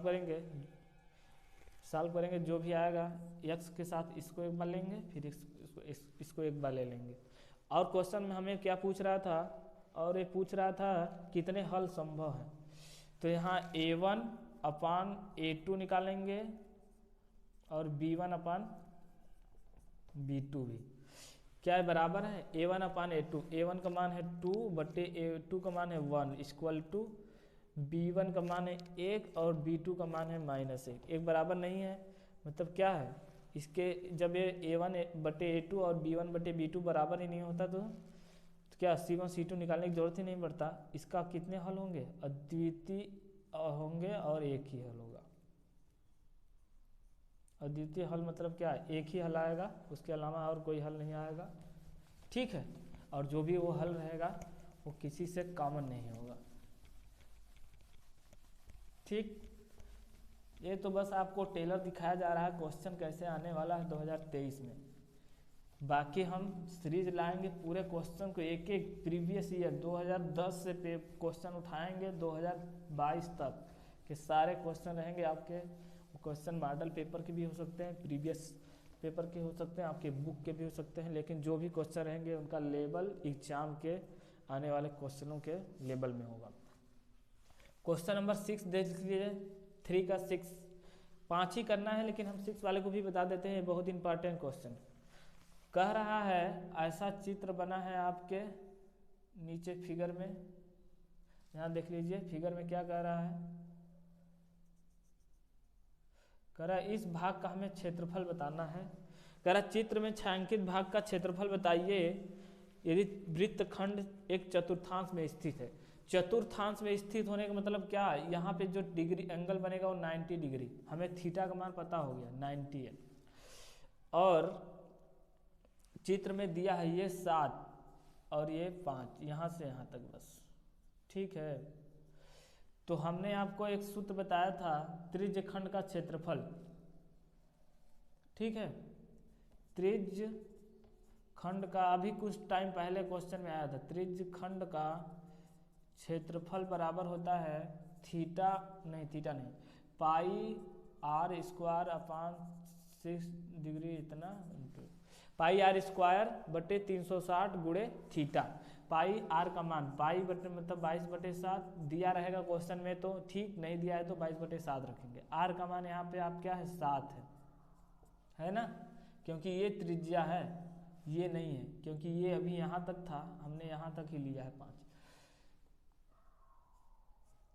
और थीटा का मान है 90 डिग्री। और इसको जब सॉल्व करेंगे आप, ठीक है, एक से इससे काट दीजिए और नीचे यहाँ 360 भी लिखना है। इससे इसको काटेंगे 4 बेरी में, 22 7 कितना होता है 154/4। यहाँ से आएगा कितना 4 3 12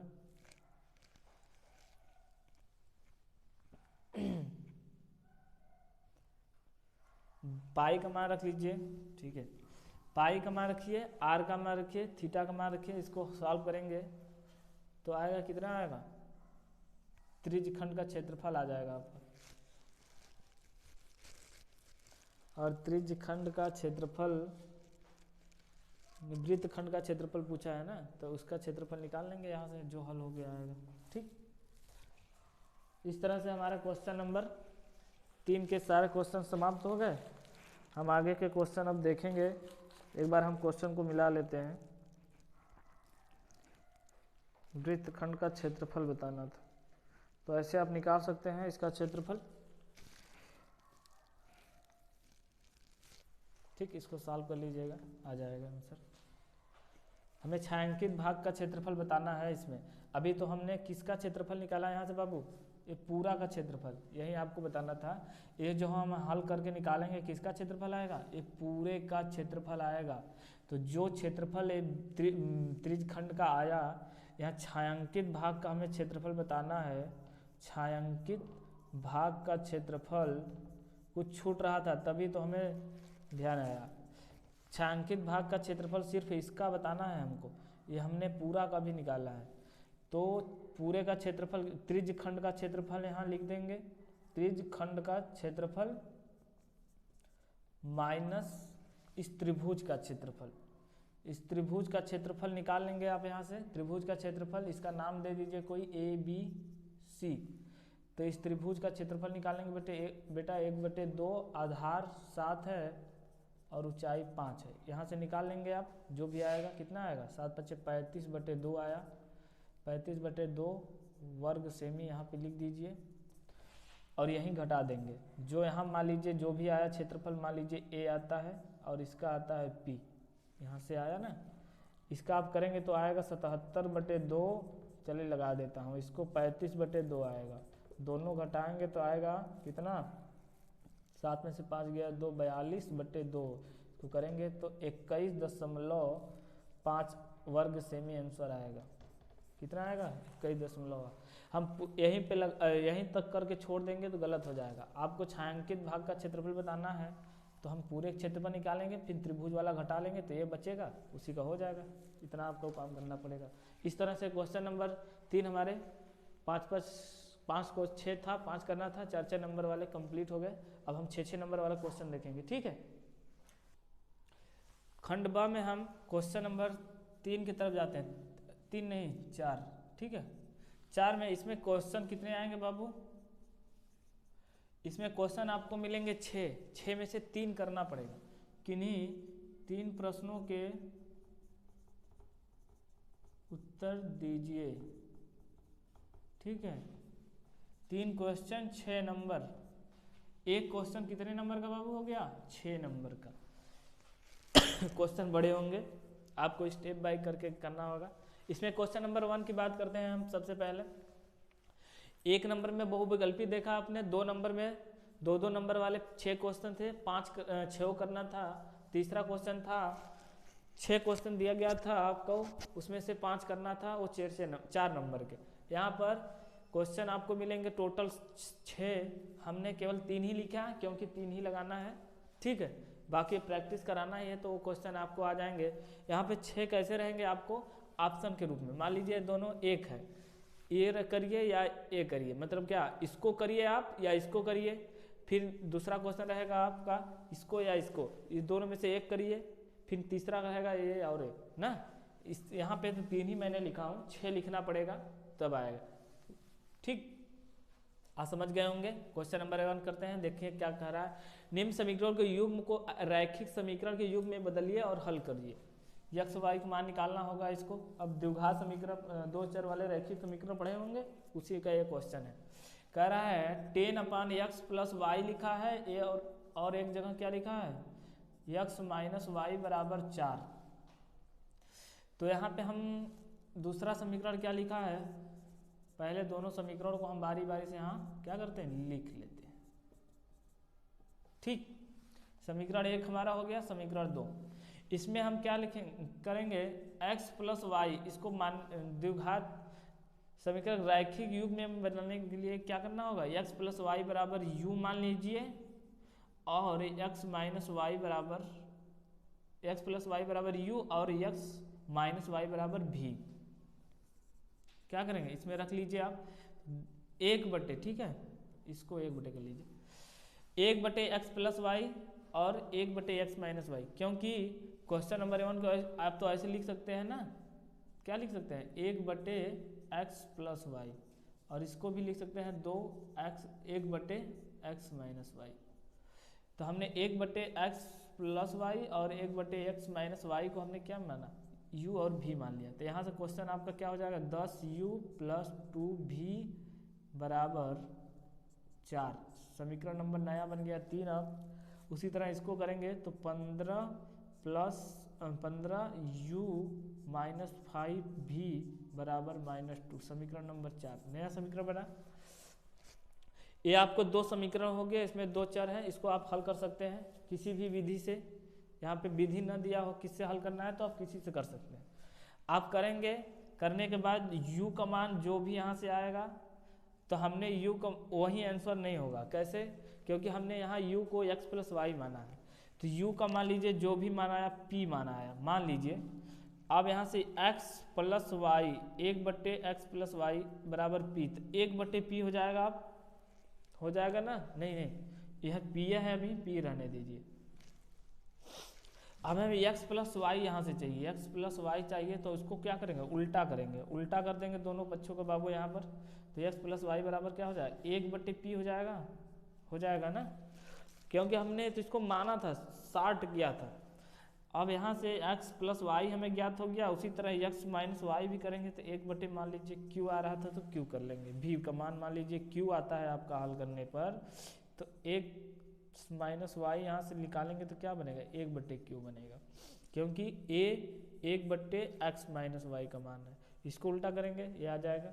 आप यहाँ से x y निकाल लेंगे सॉल्व करके, इसी क्वेश्चन का पार्ट है। उसके बाद यदि आप निकालेंगे तो x बराबर 3 आएगा और y बराबर 2 आएगा आपका। बाकी काम आप करेंगे, हम बस हिंट दे दिए आपको, ठीक। ऐसे क्वेश्चन आपको मिलेंगे। हमारी सीरीज आ रही है आखिरी जंग, ठीक है, उसमें ऐसे क्वेश्चन रहेंगे, आप उसको आसानी से सॉल्व कर सकते हैं। ये तो आपको बस मॉडल पेपर किस टाइप का आएगा, उसमें क्वेश्चन कैसे हैं, 2022 बोर्ड द्वारा जो मॉडल पेपर बनाया गया है बाबू, उसी का एक क्वेश्चन नंबर 2 है। नहीं 2 नहीं, पहले क्वेश्चन बताया था वो था, ये नहीं सॉरी। इसमें कह रहा है एक मीनार के शिखर 50 मीटर ऊंचे मकान की छत तथा अवनमन कोण इतना इतना है। कह रहा है एक मीनार है, मान लीजिए ये मीनार है। कह रहा है एक 50 मीटर ऊंचे, ये 50 मीटर ऊंचा है, क्या है आपका मकान है। शिखर का, एक मीनार के शिखर से 50 मीटर ऊंचे मकान, ये मीनार है, ये 50 मीटर ऊंचा मकान है। छत तथा आधार के अवनमन कोण, इस मकान के छत का और आधार का अवनमन कोण कितना कितना दिया है क्रमशः। अवनमन कोण मतलब ये दिया था पहले, ये 30 है, तो इसको आप ऐसे ऐसे मिला सकते हैं। यदि ये 50 है तो ये भी 50 होगा यहाँ से यहाँ, ठीक है। तो ये 30 है तो ये भी 30 होगा। फिर ये वाला कह रहा है 45 है, तो ये भी कितना होगा बाबू यहाँ 45, क्योंकि अवनमन कोण ऊपर वाला यहाँ बराबर होता है, यहाँ भी बराबर होगा। यहाँ से आपको क्या ज्ञात हो गया, ये हमें पता हो गया 50 है यहाँ से यहाँ, इसको मान लेते हैं h, इसको मान लेते हैं x, तो ये x है तो ये भी x होगा, ये x मीटर, ये h मीटर और ये भी h मीटर, इसके ये बराबर होता है और ये इसके बराबर होता है। यहाँ से नाम लिख लीजिएगा आप, उसके बाद अब इसको सॉल्व कर लेंगे। ये ऊंचाई दूरी का सूत्र है। एक बार कर लेंगे, tan थीटा बराबर लिखेंगे होता है लंब बटे आधार, तो tan थीटा मतलब tan का मान 1 बटे कितना लिखेंगे tan 30 मतलब हो गया लंब h बटे x। इस वाले समीकरण त्रिभुज की बात कर रहे हैं, पहले त्रिभुज ABC की बात करेंगे अभी, फिर त्रिभुज AOD की बात करें। इस वाले में 1 बटे √3, ठीक है, और h बटे x। हमें जब x निकालना है तो x की वैल्यू इधर रख लेंगे, क्या हो जाएगा h इंटू √3, ये समीकरण 1। दूसरा इसी तरह लेंगे तो क्या आएगा बाबू, tan 45 बराबर लंब बटे आधार करेंगे तो 1 बटे 1 हो जाएगा, 45 का मान 1 आता है, और लंब क्या है यहाँ पर h प्लस 50 हो जाएगा, और आधार क्या है x की मान यहाँ से समीकरण 1 से यहाँ रख देंगे। समीकरण 1 से x का मान रखने पर तो इसमें रख दीजिए, तो h प्लस 50 अपान हो जाएगा h इंटू √3। यहाँ से त्रियक गुणा करके आप h का जो मान निकालेंगे, ठीक है, h का मान यहाँ से आ जाएगा आपका। वो मीनार की ऊंचाई हमें बतानी है, यहाँ पर ध्यान दीजिएगा, ये h का मान आएगा यहाँ से, जो भी मान लीजिए आया, h का मान आने के बाद उसमें 50 को ऐड करेंगे, ठीक है, तब ना मीनार की पूरी ऊंचाई होगी, क्योंकि मीनार की ऊंचाई कहाँ से है, यहाँ से यहाँ तक, h केवल यहाँ तक आएगा अभी, तो उसमें 50 ऐड कर लेंगे तो पूरा हो जाएगा। जो भी h का मान आएगा उसमें क्या करेंगे, 50 को जोड़ दीजिए, तभी मीनार की पूरी ऊंचाई हो जाएगी, ठीक है। h के मान में यदि हम 50 जोड़ देते हैं, यदि हम h के मान में 50 जोड़ देते हैं तो क्या हो जाएगी मीनार की ऊंचाई, और h का मान कहाँ से निकलेगा, इससे। तो आप निकालेंगे तो आएगा कितना आंसर बाबू, 25 प्लस ब्रैकेट 25 ब्रैकेट के अंदर 3 प्लस √3, ये मीटर, इतना मीनार की ऊंचाई आ जाएगी आपकी।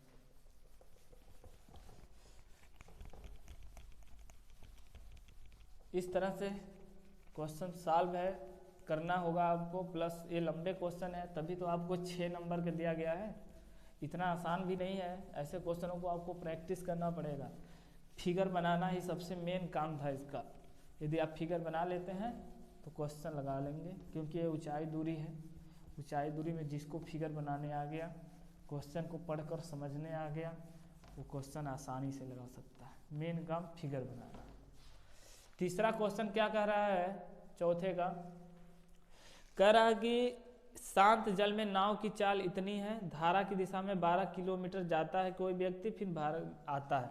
जैसे मान लीजिए नदी ऐसे ऐसे बह रहा है, ठीक है, मान लीजिए जैसे नदी बह रहा है, कह रहा है नाव की चाल शांत जल में कितनी है।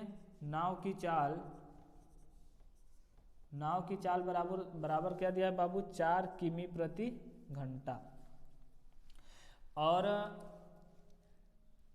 क्या कह रहा है, तो हम यहाँ पे मान लेंगे क्या, माना शांत जल में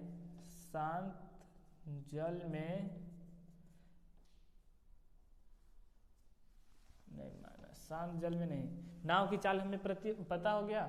धारा की दिशा में ज्ञात करनी है, तो यहाँ लिख देंगे क्या, धारा की दिशा मान लेते हैं कितना है, धारा की कितना चाल x किमी प्रति घंटा। ठीक है, जो दिया है पहले क्वेश्चन में वो लिख लेंगे, यही सिर्फ दिया है, इसको लिख लिया हमने। और धारा की चाल हमें ज्ञात करना है, हमने मान लिया। अब कह रहा है तो यहाँ से हम क्या, धारा की दिशा में चाल निकालेंगे। पहले धारा की दिशा में चाल क्या हो जाएगा, धारा की दिशा में नाव की चाल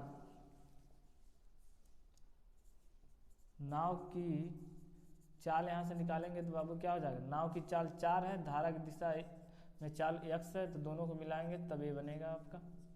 उसी तरह धारा के विपरीत निकालेंगे, यहाँ से विपरीत नाव की चाल क्या हो जाएगा, 4 माइनस x किमी प्रति घंटा। क्योंकि धारा की दिशा में तो धारा की चाल प्लस नाव की चाल दोनों ऐड हो जाएगा, और धारा के विपरीत की बात करेंगे तो नाव की चाल में से धारा की चाल घटा देंगे, तब ना। यहाँ पे 4 माइनस x ही क्यों लिखा गया, x माइनस 4 क्यों नहीं लिखा गया। जब भी क्वेश्चन में जिसका चाल दिया रहेगा उसको बड़ा ही मानेंगे और उसी में से घटाएंगे, ठीक है। और अब यहाँ से क्या कह रहा है, उसके बाद कह रहा है, अब जानते हैं एक सूत्र, दूरी बराबर क्या होता है बाबू, दूरी बराबर चाल गुणे समय होता है। तो यहाँ पे दूरी कह रहा है कि 12 किलोमीटर नाव जा रहा है, फिर 12 किलोमीटर वापस आ रहा है। मान लीजिए यहाँ से गया नाव यहाँ, फिर यहाँ से आया यहाँ, तो 12 किलोमीटर जाने का प्लस 12 किलोमीटर आने का जो टाइम है, जाने का दूरी 12 किलोमीटर, फिर 12 किलोमीटर यहाँ से आया, ये दोनों का समय कितना लग रहा है यहाँ पर, 8 घंटा। यहाँ पे आप क्वेश्चन में लिख भी लेंगे, टोटल टाइम यहाँ दिया है कितना, 8 घंटा दिया है। यहाँ पे लिख दीजिए कुल समय, ये सब लिख लेंगे, कुल समय 8 घंटा। ठीक है, जल्दी जल्दी में थोड़ा गड़बड़ हो जा रहा है, आप समझ लीजिए। तो इसमें आप लिख लेंगे, पहले जाने का समय निकाल लेंगे हम। यहाँ जाने का समय कितना हो जाएगा, आप यहाँ से सूत्र के अनुसार दूरी है 12, चाल है आपकी कितना, समय निकालेंगे तो चाल को उधर भेज देंगे तो कितना हो जाएगा, 4 प्लस x, ये हो गया। और आने का समय 12, दूरी उतना है, और चाल क्या है इस पर बदल जा रही है, इतना समय हो जाएगा, इतना घंटा ये भी आएगा, और इतना घंटा ये भी, घंटा समय में है। इस समय यहाँ कितना किसमें दिया, घंटा में। तो ये जाने का समय हो गया, ये आने का समय। क्वेश्चन में हमारे यहाँ पे लिख देंगे प्रश्नानुसार, क्वेश्चन में टोटल समय दिया है, जाने प्लस आने का समय बराबर 8 घंटा, यही ना दिया है क्वेश्चन में। तो यहाँ से अब क्या हो गया, 12/4 प्लस x, 12/4 माइनस x बराबर 8 घंटा। यहाँ से x की वैल्यू निकाल लेंगे, आप सॉल्व कर लीजिएगा। x की वैल्यू एलसीएम लीजिए, फिर 3 गुणा करके जब आप सॉल्व करेंगे तो x की वैल्यू मतलब क्या आएगी, 2 किमी प्रति घंटा। क्या आएगा बाबू, x का मान कितना आएगा, 2 किमी प्रति घंटा। और 2 किमी प्रति घंटा आने का मतलब क्या है, ये x आने का मतलब क्या है, धारा की चाल पता हो गया, और धारा की चाल ही हमें क्वेश्चन में बताना था। इस तरह से हमारे मॉडल पेपर 2023 खंड अ हमने समाप्त किया, खंड ब के सारे क्वेश्चन समाप्त किए। अब हमारी सीरीज स्टार्ट होगी जिसमें हम आपको 2-2 नंबर वाले क्वेश्चन, 4-4 नंबर वाले क्वेश्चन, 6-6 नंबर वाले क्वेश्चन प्लस बहुविकल्पी के अलग अलग वीडियो में लाएंगे। और वह क्वेश्चन कहीं ना कहीं किसी एग्जाम में पिछले आपके आए होंगे, या मॉडल पेपर या आपके बुक से होंगे। मतलब कहने का ये है, सिर्फ आपको बेहतरीन क्वेश्चन की यहाँ रिवाइज कराई जाएगी विथ सॉल्यूशन, मतलब सॉल्यूशन के साथ। ठीक है, आज का वीडियो यहीं पे समाप्त करते हैं, बाकी आगे वीडियो में करेंगे।